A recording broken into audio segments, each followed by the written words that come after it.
喺沙灘掘蛋。加油喎！打個 pose 啊！今個復活節，我哋去咗愉景灣獵蛋奇兵嘉年華，英文叫 Easter Egg Hunt。嗰度好多攤位遊戲，例如蛋彩虹啊、吹拉風箏，我哋玩得好開心。不過講到咁開心，梗係玩蛋最開心啦！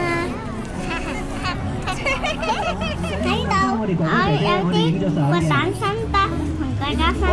掘到蛋喎！首先就係帶個好大嘅鋤頭同埋鏟，要硬嘅。如果唔夠硬，掘10次都掘唔開啲沙。其次就係要打一個好大嘅袋入洗蛋去。最後就係要有耐性，集中一個地方咁玩，仔細咁玩，唔好周圍找，揾唔到先去其他地方繼續玩。有就有，冇就冇，就算冇都唔好氣餒。根據嘅經驗，其實可以玩，我都揾到12隻復活蛋。